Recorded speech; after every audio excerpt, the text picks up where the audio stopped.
Hola, Arratsaldeon. Buenas tardes a todos y a todas y bienvenidos a la presentación online de hoy enmarcada dentro de la iniciativa Tecnalia Live. Una iniciativa puesta en marcha en esta situación de excepcionalidad a través de la cual expertos de Tecnalia imparten una serie de píldoras formativas en diferentes campos, ofreciendo su visión sobre tendencias, oportunidades, siempre desde su experiencia y conocimiento del ámbito tecnológico concreto.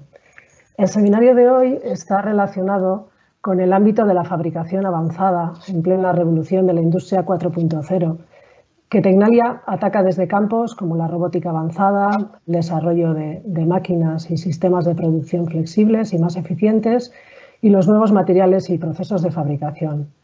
La presentación gira en torno a la fabricación aditiva de plásticos y composites y será impartida por nuestro compañero Luis Palenzuela, investigador senior del Grupo de Composites de la División de Industria y Transporte y responsable de la línea de fabricación aditiva de este grupo.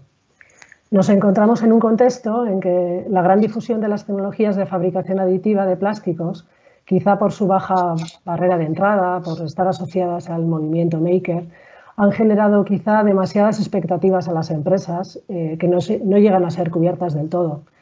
Luis realizará una valoración de las tecnologías desde su conocimiento y su amplia experiencia en el campo, tanto de estas tecnologías como de los propios materiales y los procesos de fabricación, y nos trasladará su visión sobre dónde se encuentran las principales oportunidades y, por ello, las áreas que estamos trabajando desde Tecnalia. Antes de darle paso, me gustaría trasladaros que hemos habilitado un chat para que a medida que avanza la presentación podáis lanzar preguntas a Luis, que yo misma aglutinaré y trasladaré a Luis al término de su charla. Pues sin más, damos paso a la ponencia. Luis, cuando quieras. Muy bien.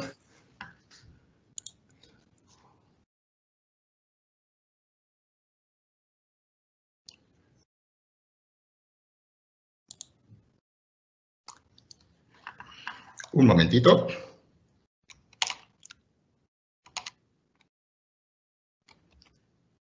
Vale. Bueno, pues lo dicho, muchas gracias por interesaros en esta presentación. Espero que lancemos mensajes que os puedan ayudar o al menos que os puedan inspirar. Luego ruego que disculpéis los pequeños fallos que podamos cometer porque es la primera vez que hago una presentación mirando yo solo en mi casa directamente una pantalla. No os veo, no os oigo. Entonces, bueno, pues tengo pocas referencias, pero en cualquier caso vamos a ver si conseguimos ser suficientemente ameno. Bien. Este es el verdadero título que me hubiera gustado poner para enfatizar el mensaje que pretendo dar, ¿no? ¿Cuál es el contexto actual? ¿Cuáles son las oportunidades? ¿Cuáles son las limitaciones de la fabricación aditiva con plásticos y composites en la industria? Concretamente en la industria. Creo que todos sabemos valorar la expansión de la comunicación y de los mensajes que ha tenido el 3D Printing en los últimos años, igual 7, 8 años, incluso alguno más, desde el mundo maker, el mundo de la formación, el mundo de la autofabricación, y eso ha generado muchas expectativas, como decía hace un momento Begoña, pero es cierto que igual cuando ha llegado a la industria o cuando las personas que procedéis de la industria os habéis aproximado a esa tecnología, habéis comprado un equipo y tal, puede que os hayáis llevado alguna decepción, ¿no? Vamos a ver si explicamos un poquito aquí el porqué de esa decepción y cómo resolverla, porque realmente confiamos en que esas expectativas que promete responden mucho a las potencialidades técnicas que estamos observando. Bien, ya que estamos casi todos confinados y esto nos permite ciertas licencias, aparte de estar en zapatillas, quiero introducir tres conceptos, tres temas con unas referencias cinematográficas. Es nada, es medio minutito. Creo que la primera, la conocéis todos, son imágenes de la película Terminator. El Terminator tiene ya casi 20, Terminator 2, tendrá casi 20 años, y en ella pues ya se vislumbra lo que es lo que pretende o pretendía ser la fabricación aditiva, ¿no? En este caso, centrada en generar una forma. Solamente se hablaba de generar una forma. Es una forma de ver lo que permite la fabricación aditiva, las tecnologías aditivas. Hacer geometrías extraordinariamente complejas. Hay un segundo concepto que también permiten las tecnologías aditivas, que es con un único material, con un solo material, hacer una forma a la que se le da funcionalidad. En este caso, Parque Jurásico 2, también aparece una impresora 3D, y esa impresora imprime la garganta de un dinosaurio y cuando se sopla a través de esa geometría, pues se oye lo que sería el grito, el sonido que haría un dinosaurio, ¿no? En este caso, estamos imprimiendo una pieza, esa pieza tiene un único material, pero no estamos buscando solamente la geometría, un diseño, estamos buscando una función, el sonido que haría un animal. Y vamos al último caso, que aunque pertenece a la película más antigua, el quinto elemento, es el que me parece que nos puede ilustrar más cuál puede ser el futuro de las tecnologías aditivas, al menos en plásticos y composites. En este caso, lo que hace el equipo de 3D Printing no es trabajar solamente con un material, sino trabajar con multitudes de materiales para producir un sistema o un producto muy, muy complejo y con muchas funcionalidades, ¿no? Es lo que podríamos llamar el pick and place de los materiales. Ya sabéis que el pick and place es ese proceso de combinación de muchos elementos para hacer un sistema mayor relativamente o muy complejo. Eso puede ser un proceso más manual o puede ser un proceso superautomático, como es en la fabricación de placas electrónicas, ¿no? Pues nosotros estamos imaginando la fabricación aditiva de plásticos y composites como un pick and place de materiales, de diferentes materiales incorporados a un mismo sistema para dotarle de unas funcionalidades complejas imposibles de conseguir con cualquier otro proceso extraordinariamente complejo de conseguirlo con otros procesos únicamente más costosos.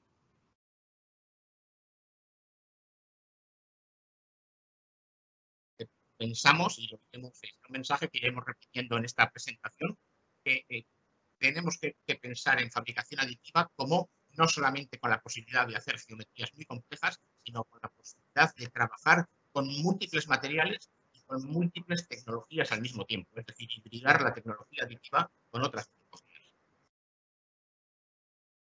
Ya veis que en este caso lo que se obtiene pues es algo que bueno, todavía nosotros no hemos conseguido, estamos en ello, no nos sale tan bien.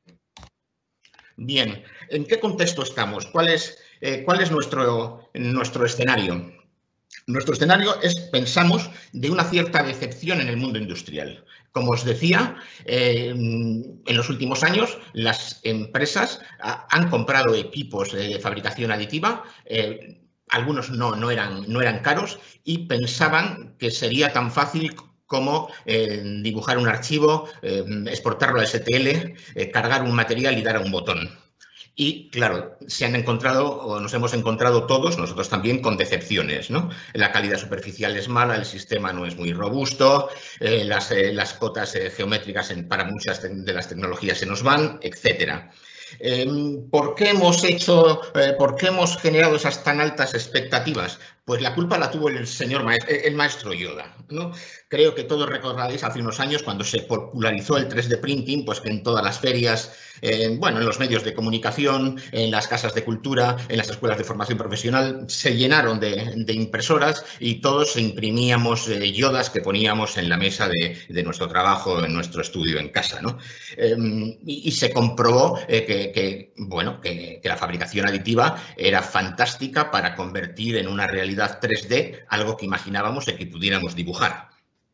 Quizás, y recordaréis, estamos viendo cómo esto sigue aplicándose y utilizándose en estos momentos de pandemia, ¿no? Desde el principio ha habido una legión de personas, de makers, de voluntarios, de altruistas que han puesto todos sus equipos en marcha para poder colaborar en la fabricación de elementos, en unos casos más sencillos, en otros casos más complejos, pero que permitían, sin prácticamente ninguna barrera económica de entrada, fabricar cosas que podían ser muy necesarias. En este caso eran piezas relativamente simples, pero se podrían haber hecho piezas un poco más complejas, ¿no? ¿Cómo de complejas? Bueno, no tan complejas como las que requiere el contexto industrial. Y quizás ahí es donde tenemos que incidir y donde tenemos que tener en cuenta que si la fabricación aditiva fuera tan sencillo como dar a un botón, no generaría ventaja competitiva. Sabemos que la ventaja competitiva es algo que no es fácil o inmediatamente alcanzable por tu competidor. El que trabaja, el que desarrolla, el que protege lo que desarrolla genera una ventaja que no le dura indefinidamente. Lógicamente, en los mundos donde en los sectores donde la tensión competitiva es muy fuerte, esa ventaja puede ser incluso de meses. Pero bueno, son meses, ¿no? Sí, por supuesto que siempre hay que seguir corriendo. En el tema de la fabricación aditiva nos ocurre un poco lo mismo, ¿no? No basta con comprar un equipo, porque un equipo lo puede comprar cualquiera, lo puede comprar nuestro competidor. Por lo tanto, no estaremos ganando mucho, ¿no? Lo que tenemos es que saber utilizar el equipo que compremos o el equipo por el que nos decidamos, la tecnología que consideremos más adecuada, tenemos que ponerla a disposición de la creatividad y del conocimiento técnico para desarrollar unos campos de aplicación que inicialmente pueden ser de nicho, luego igual no tanto, pero que sí que nos pueden dar una ventaja competitiva porque seguramente van a ser unos productos de un valor añadido alto. Bien, vamos a hacer un pequeño repaso a las tecnologías más importantes, o más bien a los fundamentos físico-químicos de esas tecnologías, ¿no? Hablamos de fabricación aditiva, casi siempre vemos el mismo tipo de máquina, una máquina tipo FDM, extrusora de filamento, ¿no? No es que haya muchísimas, o sea, hay un gran número de acrónimos, un gran número de marcas comerciales, pero los fundamentos físico-químicos son realmente pocos. O sea, el 90% de las tecnologías aditivas para plásticos y composites se basan en un proceso de fusión o de reblandecimiento o en un proceso o en una reacción química, ¿vale? En las tecnologías de fusión, ¿qué es lo que hacemos? Pues fundimos o reblandecemos un filamento, ¿no? O fundimos una granza y la vamos depositando en forma de capas, pues, sobre una superficie. También podemos fundir por calor una cama de polvo de un material termoplástico, de una manera más selectiva, menos selectiva. Hay diferentes tecnologías para ellos, han ido evolucionando. Las últimas son extraordinariamente precisas. Pero digamos que sería el tercer formato de las tecnologías aditivas por fusión. Cama de polvo, granza o filamento, principalmente esas, ¿no? Y por otro lado tenemos el otro gran grupo, que es el de la unión por reacción química.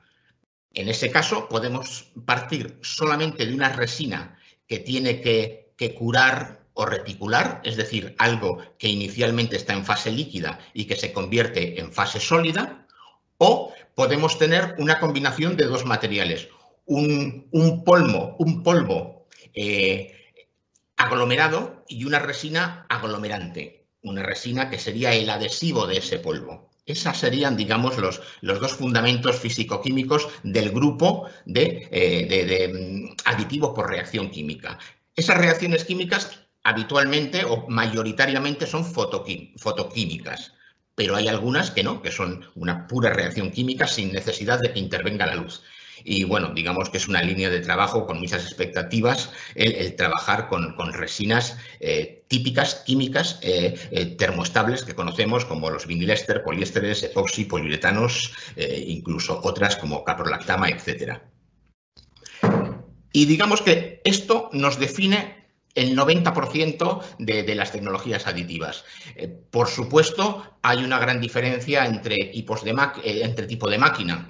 Podemos imprimir con un robot o podemos imprimir con una máquina tipo Delta o con una cartesiana. etcétera, ¿no? Pueden ser más grandes o más pequeñas. Las tecnologías de fusión permiten un escalado mayor y trabajar en unas condiciones industriales de una manera más fácil que las tecnologías de fotocurado, en donde pues, es más complicado trabajar con grandes volúmenes de resina o grandes cubas de resina que pueden contaminarse, etcétera, ¿no? En estos casos, tenemos equipos, lógicamente, tecnologías más caras y más baratas, de una velocidad de impresión un poco más alta o un poco más baja. La verdad es que el panorama es súper extenso. ¿De qué depende el equipo que preseleccionemos inicialmente? Pues va a depender de si queremos hacer piezas coloreadas o no coloreadas. Si las queremos coloreadas, necesariamente tendremos que ir a tecnologías de binder jetting, en las que el aglomerante se colorea cada vez que se aplica una capa del color que se desee y, por lo tanto, estamos aplicando un adhesivo y al mismo tiempo estamos pintando la pieza, ¿no? Y eso nos permite obtener piezas coloreadas.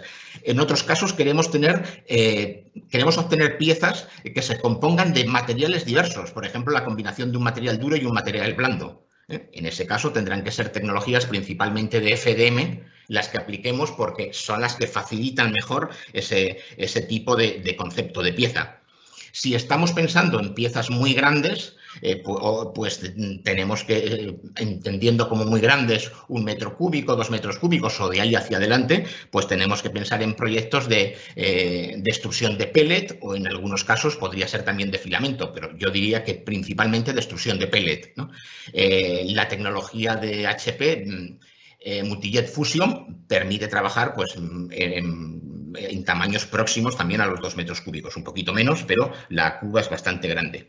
Si necesitamos trabajar en campos de aplicación que requieren una muy alta calidad superficial y unas muy estrechas tolerancias dimensionales y que salgan directamente de la máquina, pues necesariamente tendremos que ir a tecnologías de fotocurado, ¿no? Las tecnologías de fusión no permiten unas grandes tolerancias dimensionales y, sin embargo, las de fotocurado sí.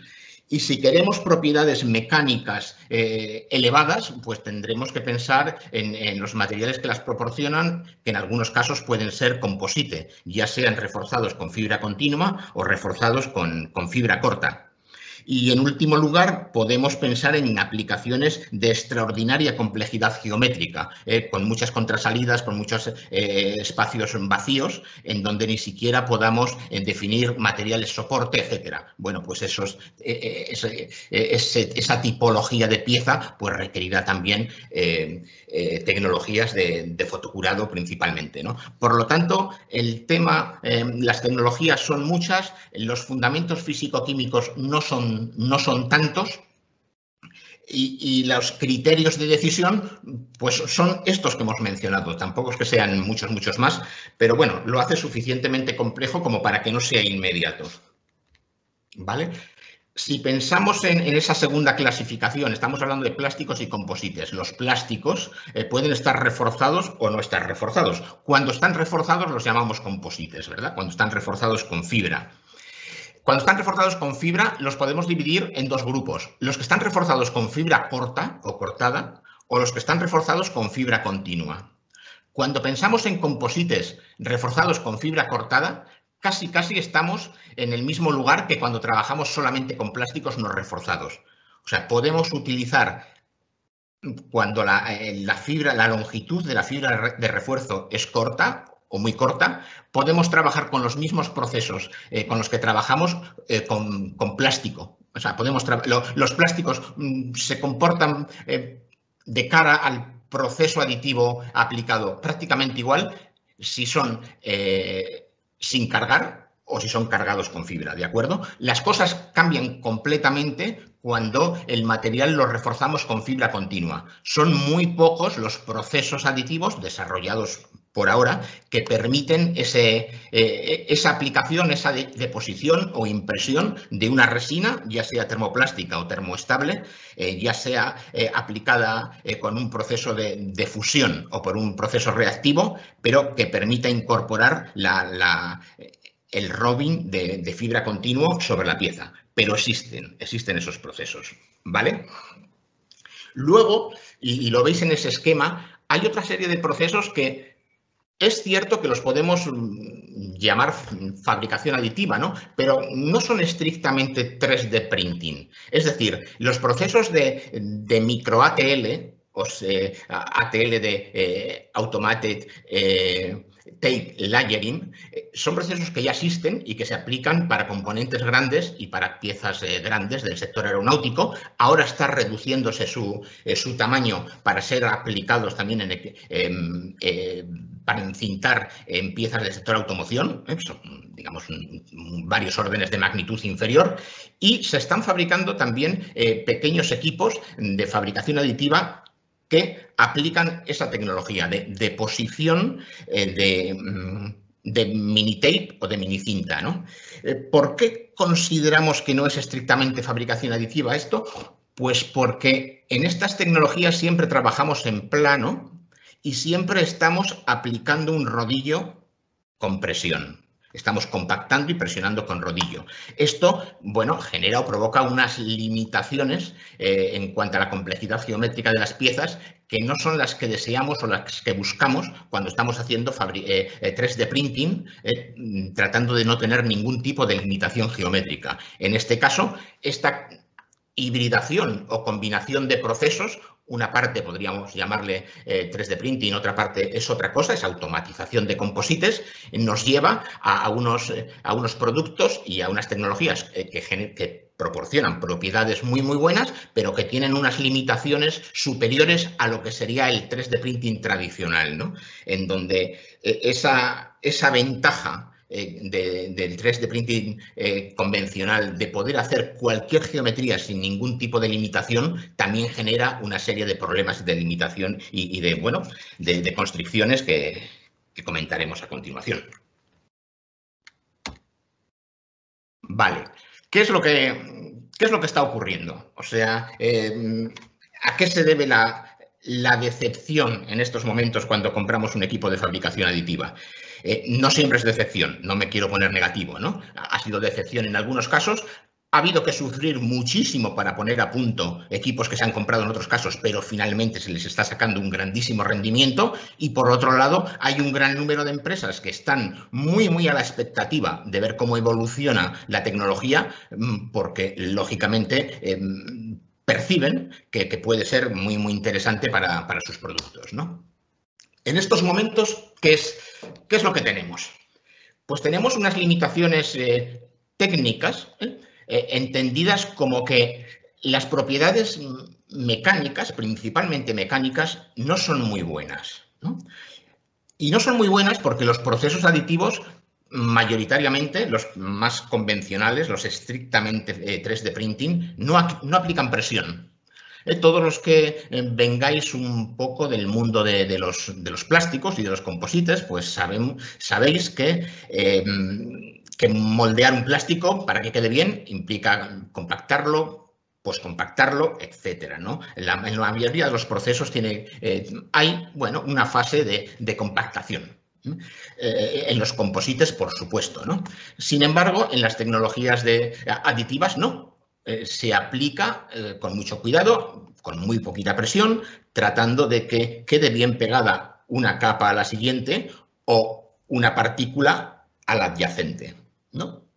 Esa es un poco la mecánica general del proceso. Y por lo tanto, esto nos lleva a piezas pues, que son anisotrópicas y discontinuas.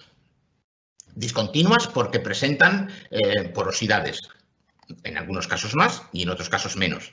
Y anisotrópicas porque las propiedades mecánicas de ese material no es el mismo en todos los ejes. En el eje de impresión de un filamento es más fuerte que entre capas. En el caso del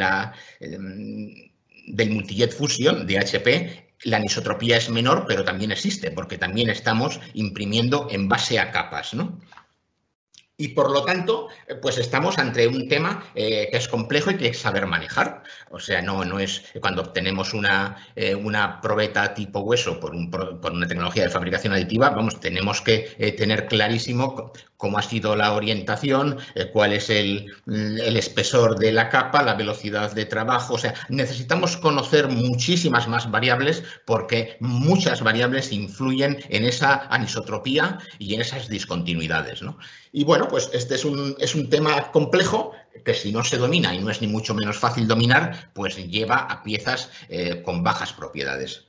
Por otro, en algunas tecnologías, como las de fotocurado, la problemática es diferente. O sea, los componentes son más isotrópicos, hay mucha más continuidad en el material, no hay poros, pero los materiales de partida tienen unas propiedades mecánicas generalmente peores. Pueden tener un buen módulo de flexión, pero generalmente son frágiles, no es habitual que se puedan reforzar con fibra, etcétera, ¿no? Por lo tanto, ya sea por una familia de razones o por otras, en todas las tecnologías hay una limitación de propiedades mecánicas. Por supuesto, en función de la temperatura de trabajo de nuestra aplicación, también puede haber propiedades térmicas, ¿no? Pero pensamos que es más fácil resolver el tema de las propiedades térmicas, de la resistencia térmica, que de la resistencia mecánica. Otro problema es en las materias primas, ¿no? Las materias primas, yo creo que por razones casi de contexto de mercado son generalmente caras o bastante caras, ¿no? Pensemos en que un ABS convencional, pues de Granza, en formato Granza, pues pueda costar 2,80 euros el kilo. Bueno, pues si eso lo convertimos en una bobina para imprimir por FDM, bueno, pues va a pasar de esos 2,80 pues a unos 35, 40 euros de ahí para arriba, ¿no? Quizás es excesivo. Si en lugar de utilizarlo en formato Granza, en formato filamento, lo utilizamos en formato polvo, los precios son mucho mayores, ¿no? Bastante mayores. Bien, es algo a tener en cuenta. Una tercera limitación es la velocidad de proceso. Los procesos son lentos. Son lentos. Hay tecnologías que van más rápido. Lógicamente, la extrusión de pellet puede ir mucho más rápido a costa de perder mucha resolución superficial. Pero si queremos resolución, si queremos buenas propiedades superficiales, pues necesitamos ir despacio. Un problema serio es la ventana de propiedades. ¿Qué es ventana de propiedades? Un momentito que se me ha ido la pantalla.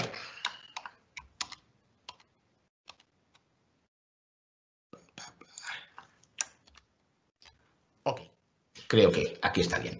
La ventana de propiedades es lo que tiene que aportar un material para que pueda ser procesable por una tecnología aditiva. Y no son pocas. No son pocos los requerimientos. En un proceso de fusión, el material se tiene que fundir, pero no tiene que licuarse. Se tiene que resplandecer, pero no tiene que descolgar. ¿Sí? Disculpa, creo que se ha movido la transparencia. Estás otra vez en la anterior. Vemos la del texto. Sí, quería estar en la del texto. Disculpa, entonces. Vale, venga, bien. Vale, estamos hablando de la ventana de propiedades. Si nuestra tecnología requiere unas condiciones muy especiales o muy específicas del material, es difícil que podamos esperar mucha versatilidad en cuanto a materiales para esa tecnología. Por ejemplo, las tecnologías de multijet fusion de HP son buenas, las propiedades son muy buenas, la velocidad es extraordinaria, pero la velocidad, la ventana de propiedades de los materiales que requieren es muy estrecha, muy estrecha. Y de momento, pues se está consiguiendo obtener los buenísimos resultados que se obtienen con poliamida 11 y con poliamida 12. ¿Y es esperable que aparezcan nuevos materiales? Seguramente sí, pero es complejo. Es complejo porque son unas propiedades muy específicas. Cuanto más específicas son las propiedades que requiere una tecnología, en principio la hacen menos versátil o se corre el riesgo de que a medio plazo pues estés un poco atado al número de materiales que puedes utilizar, ¿vale? Otra limitación, en este caso no técnica, sino más bien de mercado, serían las patentes y las tecnologías cerradas, ¿no? La mayoría de las marcas de prestigio, la totalidad de las marcas de prestigio que ponen en el mercado equipamientos muy buenos, casi te obligan a trabajar en un entorno cerrado. O sea, el software de control no lo puedes utilizar a tu antojo y además tienes que utilizar sus materiales. Bueno, esto es complejo, ¿no? Realmente estás poniendo el negocio en sus manos. Yo, si soy un industrial, si compro un equipo, espero poder elegir las condiciones de trabajo de ese equipo o espero poder elegir el suministrador de mis materiales, ¿no? Si esos tres componentes van juntos, bueno, pues creo que todos entenderemos que es arriesgada la situación, ¿no? Actualmente es así. Yo creo que es un problema simplemente de madurez del sector, ¿eh? Ahora sería impensable que quien compre una máquina de inyección de plásticos pues esté obligado a utilizar el polipropileno de Arbur y que además no puedas cambiar en el panel de control una determinada temperatura porque solamente se cambia cuando pasas el código de barras del saco del material de Arbur por delante de esa pantalla, ¿no? Sería impensable, ¿no? Bueno, pensamos que a medio plazo esto también será así con las tecnologías aditivas, pero bueno, de momento no lo es, ¿no? Y por eso para los centros tecnológicos es difícil hacer I+D con este tipo de empresas porque no podemos modificar los equipos, no tenemos libertad de trabajo con las máquinas ni con los software de control y eso es una limitación. A veces sí, a veces se llega a acuerdos para poder y nos abren esas partes de la tecnología y podemos trabajar, pero no siempre. Y finalmente están los postprocesos, ¿no? Sea cual sea la tecnología, hay que hacer cosas. Hay que hacerle cosas a ese material. Nos estamos dando cuenta en el contexto industrial. En el contexto del hobby no era necesario. Yoda podía ponerse para decorar la mesa tal y como salía de la máquina, pero para cualquier otra cosa del ámbito industrial no es así.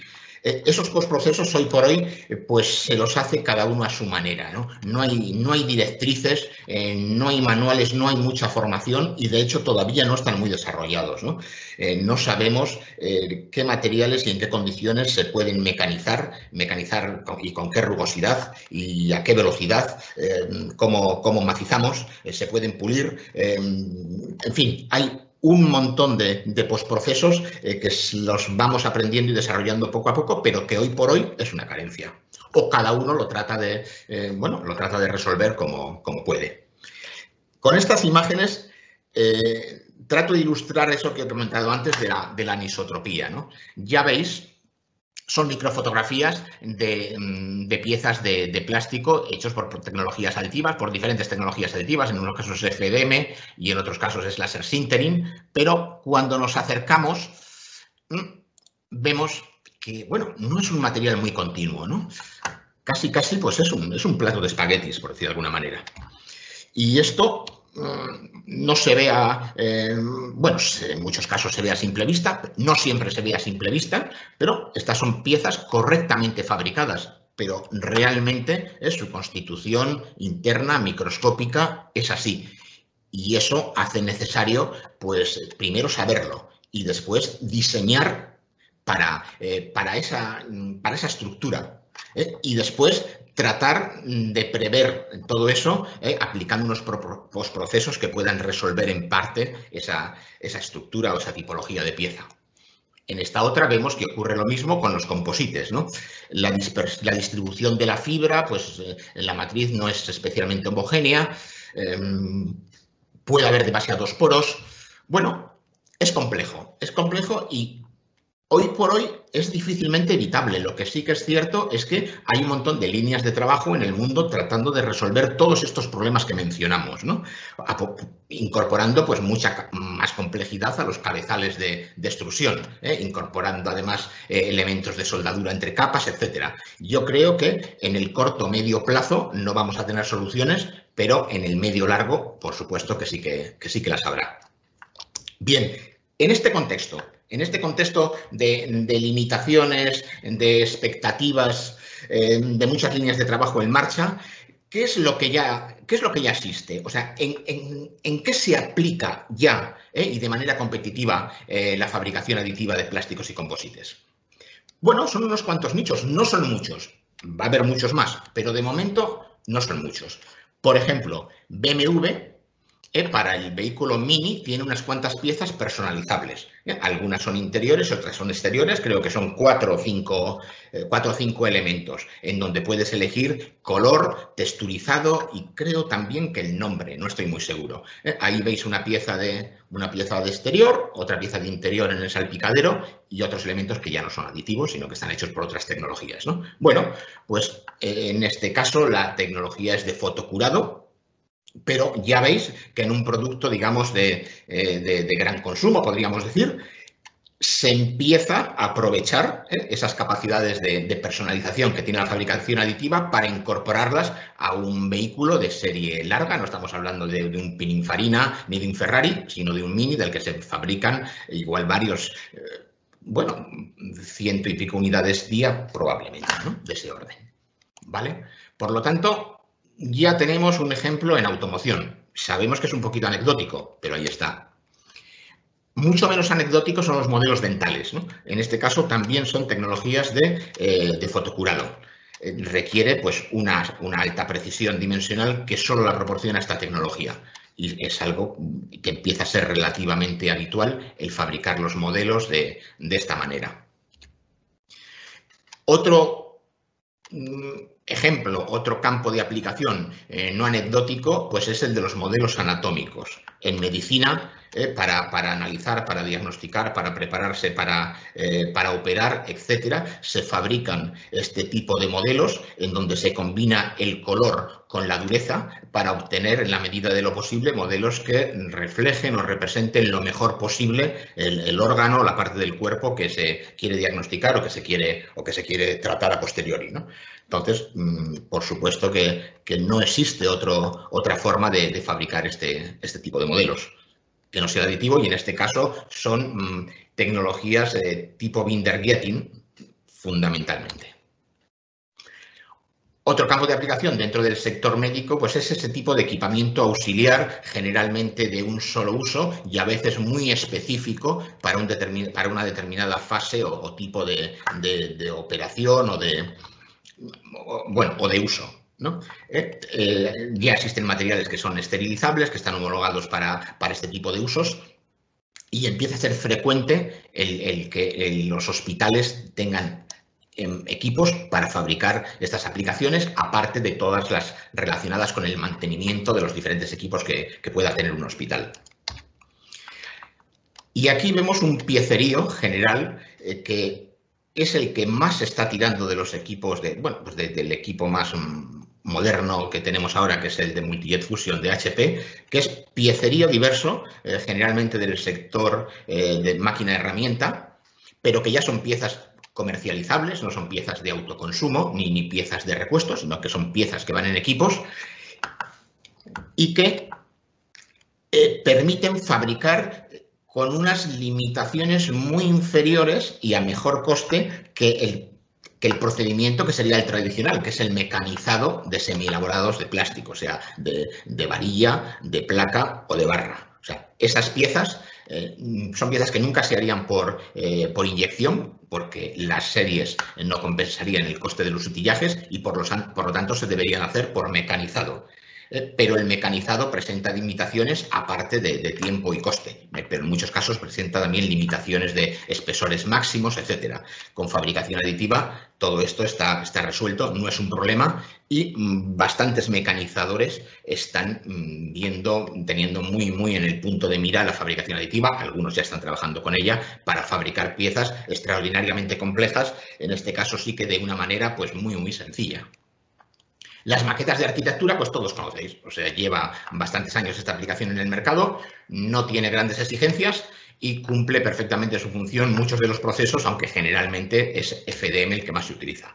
La personalización en el ámbito del deporte ocio, pues es otra cosa muy conocida. Muchos de estas aplicaciones antes se hacían a mano, las hacían casi artesanos, pues ahora se pueden diseñar y fabricar pues en un solo paso de una manera pues muy sencilla. Por supuesto, hay limitaciones, no sirve cualquier material, pero cuando el material cumple, lógicamente es el proceso idóneo. Nuevos campos de aplicación, no solamente las piezas, sino también en el ámbito de los moldes y utillajes. Está muy presente porque las expectativas son buenas. Los primeros ensayos no han sido muy satisfactorios, también generaron decepción.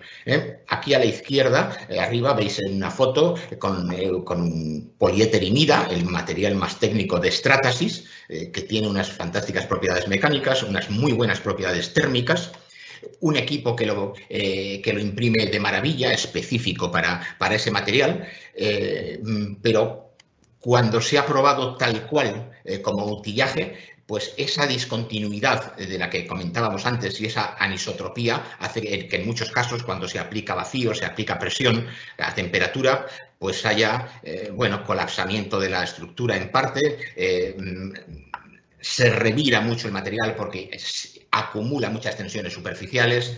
En fin, ha sido necesario dar muchas vueltas y rediseñar mucho estas piezas para conseguir lo que en principio se esperaba que consiguiéramos dando un botón. Parece que va a ser la expresión que más vais a oír, pero es cierto, casi nada se consigue solamente dando un botón. Es bastante más realista este otro tipo de conceptos de molde en donde se combina una preforma hecha con fabricación aditiva con unos postprocesos de aplicación de masillas que posteriormente se mecanizan para obtener finalmente unas piezas con una geometría que puede ser compleja, pero con unas propiedades superficiales muy buenas y mucho más ligeras que las que obtendríamos con cualquier otro material mecanizable, aunque fuera aluminio, ¿no? Ya veis, por ejemplo, que el punto de partida para hacer este pie de ducha es una geometría hecha en aditivo con un núcleo de luz muy ancha, ¿no? Simplemente esta preforma lo que hace es soportar una masilla que después se va a mecanizar y finalmente se va a yelcotear para obtener esta otra pieza. ¿Vale? Ya se han homologado algunos materiales para hacer implantes. Esto es un paso extraordinario. Antes estábamos hablando en el sector médico de piezas que no van dentro del cuerpo. Empieza a haber, ahora no puedo confirmar si ya hay piezas de plástico hechas por fabricación aditiva dentro del cuerpo, pero lo que sí que hay es materiales que han sido aprobados para esta función. Creo que en el futuro vamos a verlo mucho. Por supuesto, las metálicas son más sencillas. Estoy hablando, me estoy circunscribiendo solamente a las piezas de material plástico. Bien, esos son los campos de aplicación actuales. Hay otro montón de campos de aplicación, pero que se alejan más de lo que es el ámbito más o menos industrial. Por supuesto, hay mucha gente fabricándose piezas de autoconsumo. Hay mucho piecerío pequeño de equipos que alguien fabrica, que alguien monta y que imprime para dejar dentro de esos equipos, ¿no? Pero todavía es difícil obtener piezas para comercializables, ¿no? Piezas vendibles y comercializables. Sí que podemos utilizar piezas dentro de nuestros propios equipos o como recambio, en fin, quizás más para autoconsumo, ¿no? Así es como nosotros estamos viendo el contexto actual. ¿Qué es lo que esperamos? ¿Por dónde creemos que hay que ir? Yo creo que la fabricación aditiva tiene que orientarse mucho hacia la versatilidad, la escalabilidad y sobre todo la capacidad de industrialización, ¿no? No queremos quedarnos en el rapid prototyping. Pensamos que se pueden conseguir cosas increíbles con aditivo y se van a conseguir en el ámbito industrial, no en el ámbito, no solamente en el ámbito de las artes, del maker movement, de la formación, etcétera. No, en el ámbito industrial vamos a conseguir sustituir procesos actuales, convencionales, por tecnologías aditivas, con ventaja competitiva, por supuesto, porque si no lo podríamos hacer, ¿no? Y para eso tenemos que tener muy presentes cuáles son las tecnologías que permiten esa escalabilidad a ambientes industriales y a tamaños grandes. ¿Cuáles son esas tecnologías que no te limitan mucho ante el proveedor de la tecnología y que, por lo tanto, tienes tu capacidad para desarrollar materiales o llegar a acuerdos con fabricantes de materiales, etcétera, ¿no? Todo ello obliga a, en parte, o pensamos que se puede apoyar en lo que llamamos la hibridación, ¿no? Hibridación es no esperar obtener la pieza final del proceso de impresión, sino asumir que vamos a hacer una parte, posiblemente la parte más compleja, la parte más costosa, y después sobre ella complementaremos para cubrir todas esas carencias que hemos dicho que aporta la pieza impresa.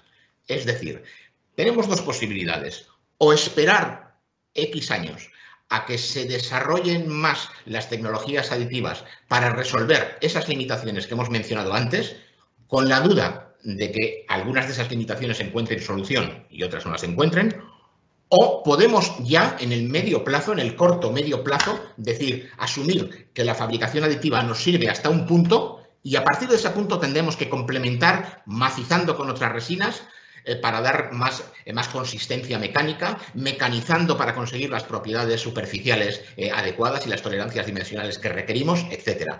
Por supuesto, sabemos que no nos tenemos que pasar de costes, lógicamente, pero también hemos comprobado y hemos hecho hemos analizado bastantes casos y en muchos de ellos los procesos más costosos son los que pueden sustituirse por tecnologías aditivas y aunque después tengamos que incorporar otros postprocesos, la ventaja competitiva aparece claramente.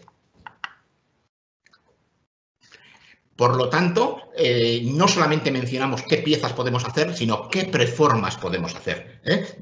Definiendo preforma como ese elemento parcial, no es la pieza final, después hay que hacerle cosas, ¿no? Pero vamos a obtener una pieza con unas prestaciones iguales que las que obtenemos ahora por un proceso convencional. Y habremos incorporado en la fabricación de esa pieza un proceso aditivo y otros procesos más. Bueno. Vamos a ver si conseguimos que pase la transparencia, que de momento no está pasando.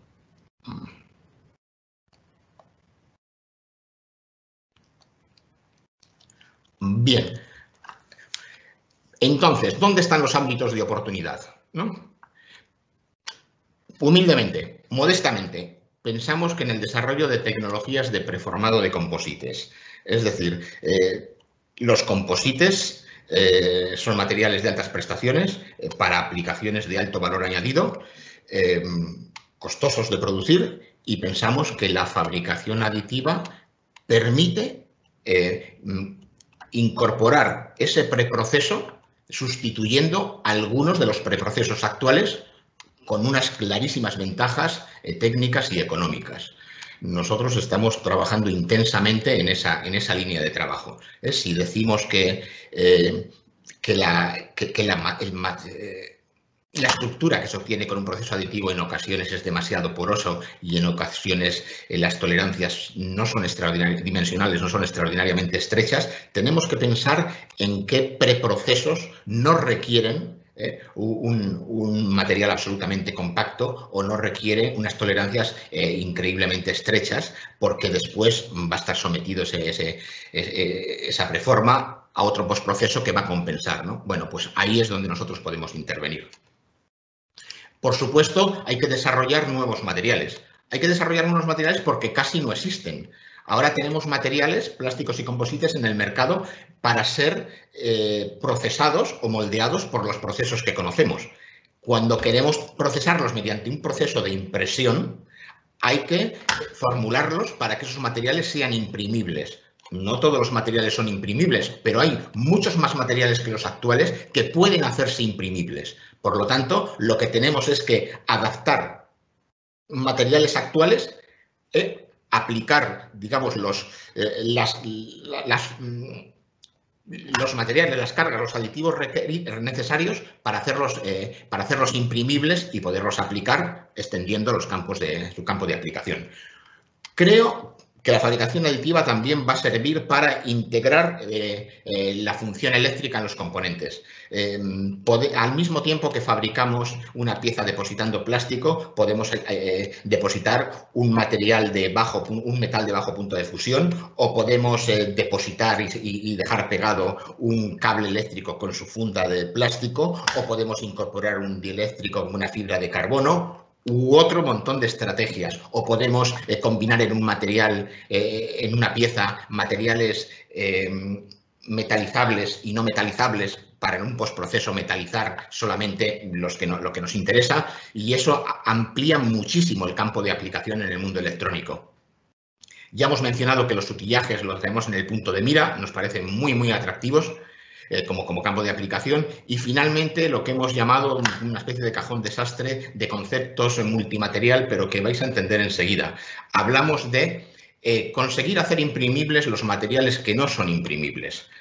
Por ejemplo, un material electroactivo no es imprimible, un material con memoria de forma no es imprimible, pero si lo combinamos y lo recubrimos con materiales que sí que lo son, podemos llegar a imprimirlos, podemos controlar la forma en la que lo aplicamos, podemos aplicar sucesivas capas o haces de esa tipología de material, y con ello hacer realmente músculos artificiales que permitan sustituir sistemas mecatrónicos por sistemas no mecatrónicos.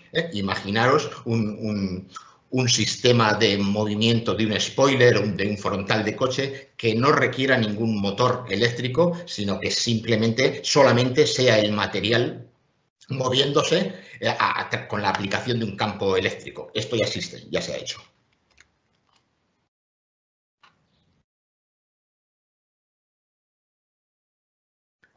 Bueno, no termina de irme muy bien las traspas.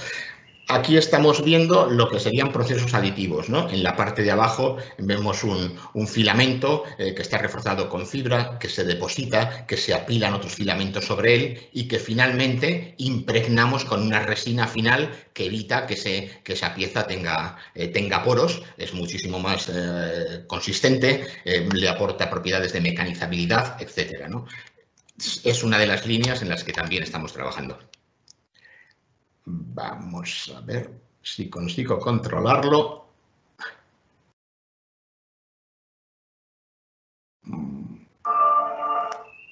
Bueno, es un poco complejo. Hay algunas cosas que no me funcionan bien, pero creo que lo más importante lo hemos dicho. Vamos a lanzar quizás unos pequeños mensajes finales, ¿no? ¿Tiene futuro la fabricación aditiva de plásticos y composites en el contexto industrial? Vamos, no tenemos ninguna duda. No nos atreveríamos nunca a decir que no o a dudar de ello, porque es que al año están saliendo decenas y decenas de patentes y hay cientos de grupos de trabajo trabajando en ello. Por lo tanto, creemos que tanta gente no puede estar equivocada. Nosotros pensamos que tiene mucho futuro, y mucha más gente tiene mucho futuro, y creemos que ahora es el momento de hacernos un hueco. Nosotros y las empresas. El hecho de que todavía no estén completamente maduras las tecnologías no es un problema, sino que es una extraordinaria ventaja. Ahora es cuando podemos conseguir ventaja competitiva si desarrollamos un campo de aplicación y si lo protegemos, ¿no? Si esperamos a que todo esté desarrollado y maduro, realmente la ventaja competitiva no existirá, ¿no? Por lo tanto, hay muchas posibilidades de utilizar industrialmente esto, hay muchos nichos de oportunidad.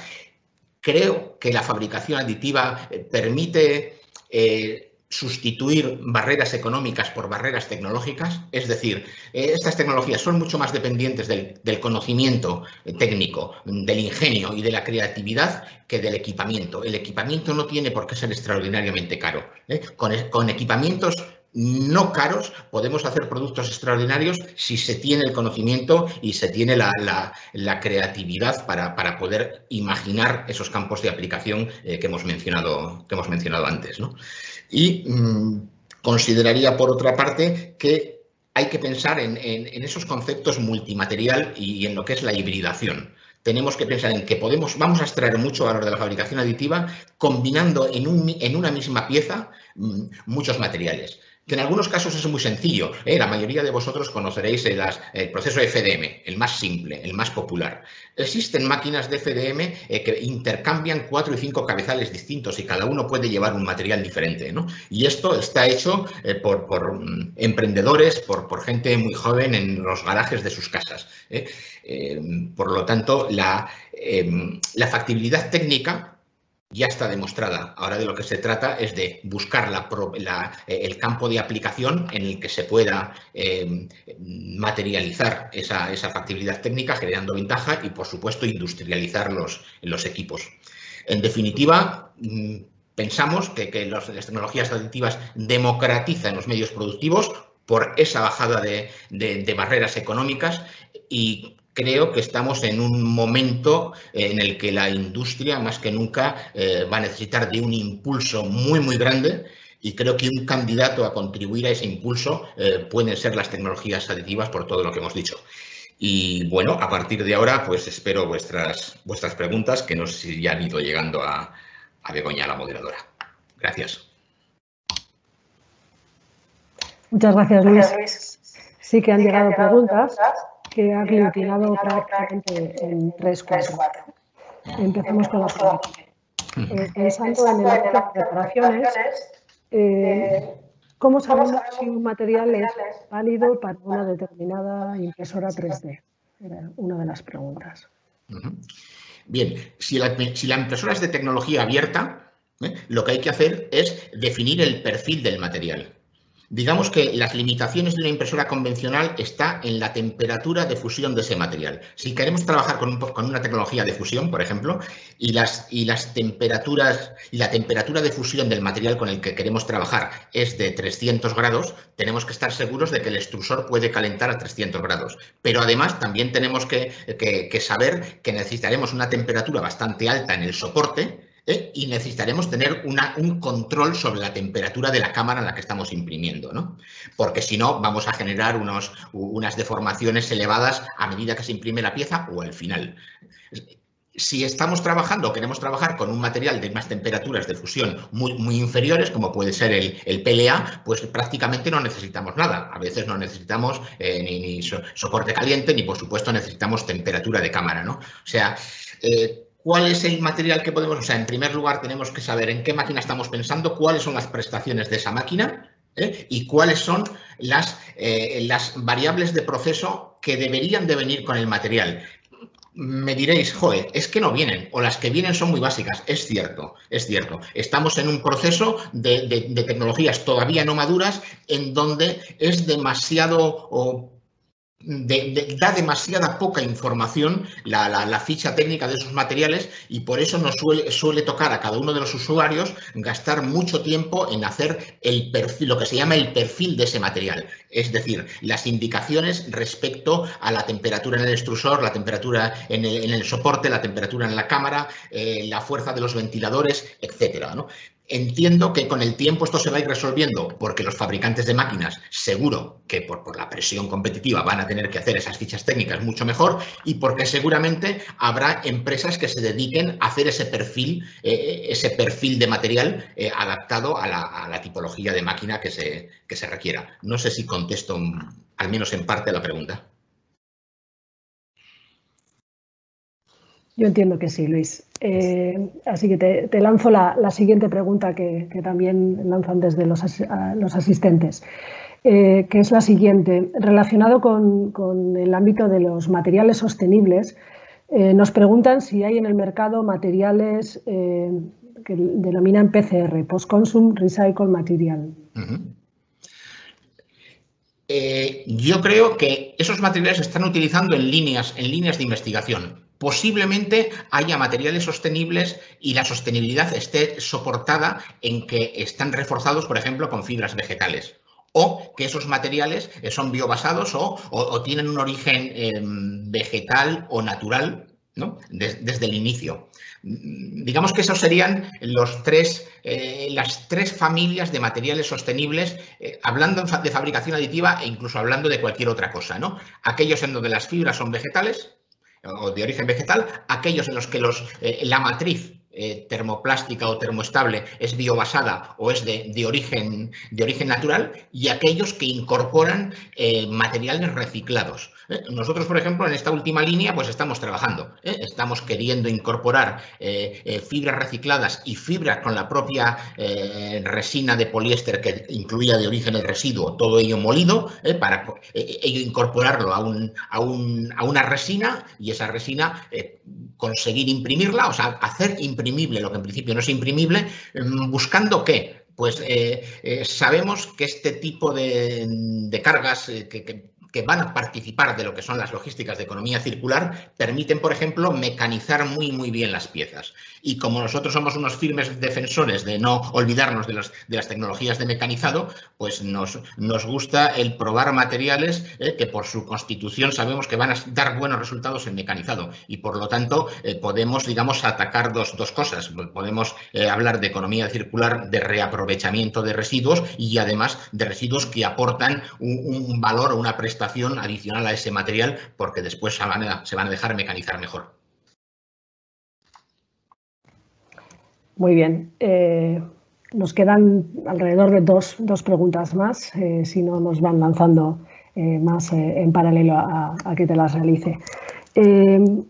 Viniendo hacia el sector transporte, ¿no? Donde parece que por el ámbito de pues las posibilidades de aligeramiento que ofrecen los composites, pues parece que hay un oyente que nos dice que tiene la sensación de que están estancándose, ¿no? Entonces, te preguntas si no pensamos o si no piensas que los procesos de fabricación aditiva de composites pues puedan tener poco recorrido en este ámbito. Sí, si la pregunta es si pueden tener poco recorrido los composites de aditivo porque tienen poco recorrido los composites en automoción, pues mi visión es que no es así. O sea, que los composites en automoción tienen mucho recorrido. Es cierto que desde que salió el vehículo full electric de BMW, el i3, que era prácticamente los elementos principales eran de composite, todos los demás vehículos que han salido full electric han sido esencialmente metálicos. Entonces, parece que los que somos unos firmes defensores del driver aligeramiento, como un driver generador de ventaja competitiva, parece que nos hemos quedado un poco fríos, ¿no? Porque hemos dicho, oye, todos los vehículos y fundamentalmente los eléctricos deberían haber llevado muchas más piezas de composite. Bien, yo creo que el problema o la situación es la siguiente. Todas las piezas que podrían ser de plásticos relativamente convencionales o commodities en el automóvil ya lo son. Las piezas que hay que sustituir por plástico ahora para aligerar son piezas metálicas, y las piezas metálicas se sustituyen por plásticos cuando estos son de altas prestaciones. No solamente tienen que ser composites, sino que tienen que ser composites reforzados con fibra continua. Los composites reforzados con fibra continua son los aplicados tradicionalmente en el sector aeronáutico, y todavía la mayor parte de ellos se procesan con tecnologías del sector aeronáutico que son demasiado costosas para el sector automoción. En ese sentido, creo que todas las tecnologías que ayuden a aproximar el target de coste de los procesos de fabricación de composites de fibra continua a los que requiere el sector automoción van a ser bienvenidos, y en ese momento empezarán a incorporarse, porque tengamos presente que el coste del aligeramiento va a competir fundamentalmente con el coste de las baterías. Ya sabemos que el aligeramiento en la movilidad eléctrica lo que implica es mayor autonomía. Las baterías también implican mayor autonomía. ¿Dónde va a estar el compromiso óptimo en autonomía? cuánto aligeramos y cuántas baterías y a qué coste ponemos. Bueno, eso lo va a decidir en parte el mercado y el precio de ambos productos, pero va a tener una gran influencia en el precio de los composites de altas prestaciones y por tanto de fibra continua. Va a tener mucha influencia en los procesos que utilicemos, que van a tener que ser procesos nuevos, diferentes a los que se han utilizado en aeronáutica. Y uno de esos procesos en los que confiamos muchísimo es el preformado aditivo de composites y posterior impregnación mediante infusión, RTM, etcétera. Por lo tanto, yo confío en que la fabricación aditiva ayude a expandir los composites en el sector transporte. Muy bien, muy clara tu respuesta. Aglutino dos preguntas lanzadas también, porque tienen relación. Un participante preguntaba ¿cómo avanzamos en el desarrollo de un proceso nuevo cuando no existe ni equipamiento ni materiales? Y a la vez otro indicaba, ¿no es más eficiente tener equipos robustos que no requieran apenas dedicación en lugar de alguien dedicado a puesta a punto de máquinas, etcétera? Bueno, un poco... Sí, claro. Respuesta a la segunda pregunta. Sí, queremos equipos robustos y queremos procesos robustos. Equipos robustos y procesos robustos implican inversiones muy altas y generalmente implican series largas. ¿Vale?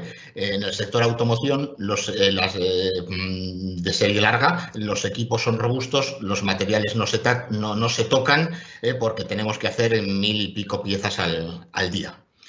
Cuando pensamos en fabricación aditiva, no nos vamos a quedar, es verdad, en el nicho de las piezas unitarias o de las series muy cortas, pero sí que podemos pensar en las series medias. O podemos pensar en productos que no podemos determinar el tamaño de su serie, que es un poco lo que está ocurriendo con el sector transporte electrificado.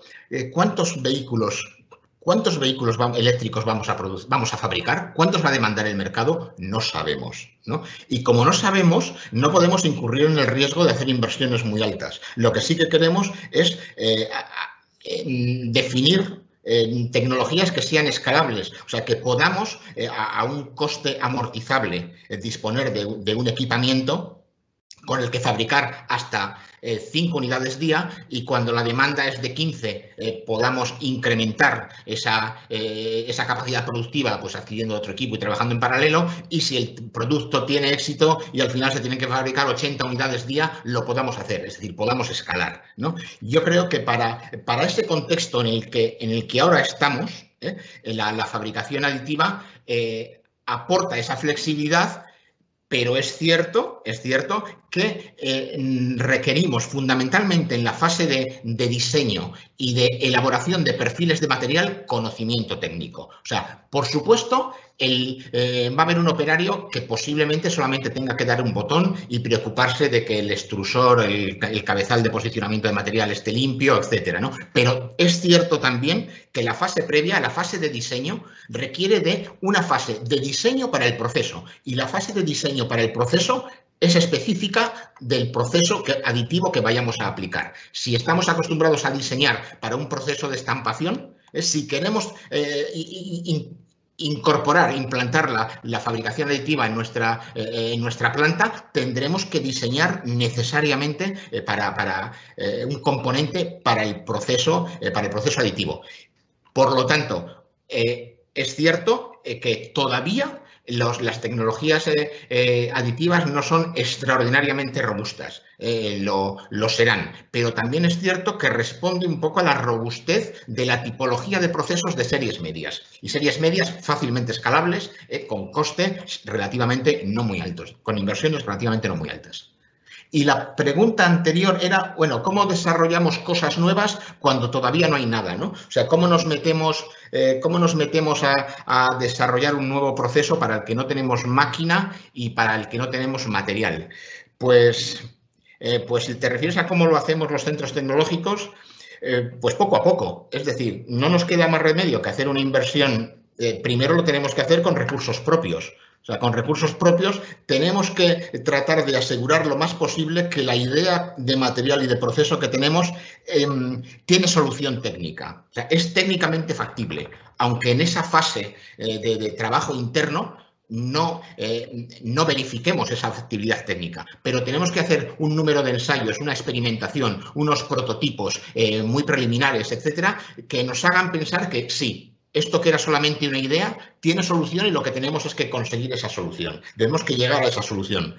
¿Cómo llegamos a esa solución? Pues participando con nuestros clientes en propuestas europeas que generalmente nos permiten iniciar el trabajo con TRLs bajos, ¿no? Porque son proyectos para hacer, digamos, I+D propiamente dicha. Cuando nos sentimos un poco más seguros, porque hemos avanzado en un proceso de esos, entonces nos atrevemos a presentar propuestas de colaboración con empresas en otros ámbitos, en otros programas o proyectos 100%, digamos, privados, sin necesidad de que haya financiación de ninguna institución, ¿no? Y lo solemos hacer ¿de qué manera? Bueno, primero empezamos con el material.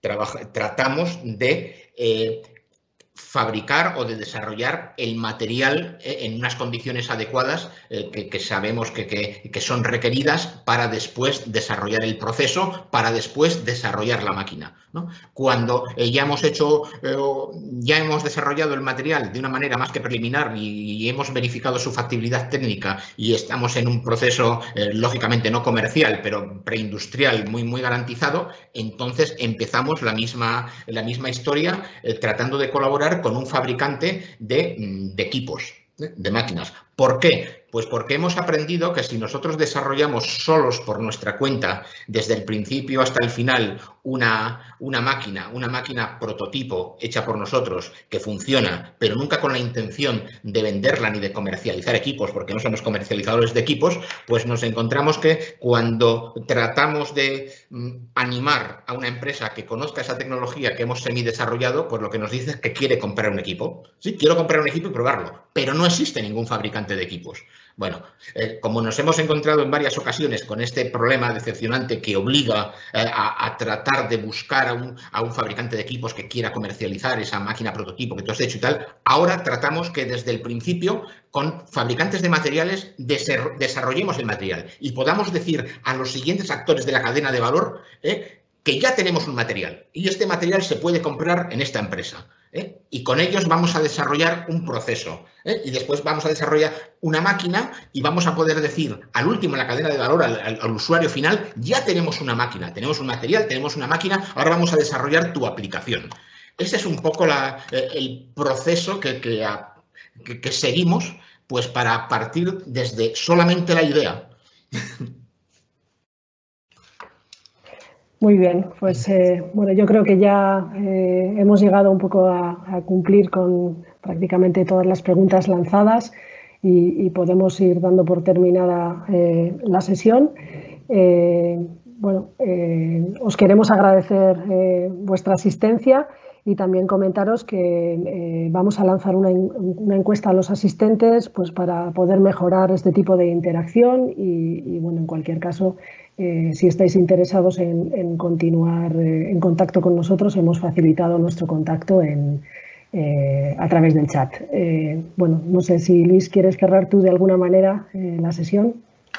No, simplemente, bueno, reiterarme en que confiéis en la fabricación aditiva, que además de Yoda se pueden hacer muchas más cosas, que algunas de ellas las estamos haciendo. Lógicamente no trabajamos con todas las tecnologías, conocemos en detalle algunas y otras de una manera más genérica, pero que vislumbramos campos de aplicación en muchísimos sectores. Consideramos que es una tecnología muy transversal en el sentido de que en el medio plazo ya podrá, digamos, generar mucha ventaja competitiva y en el largo plazo nos podemos imaginar cualquier cosa, como en el quinto elemento.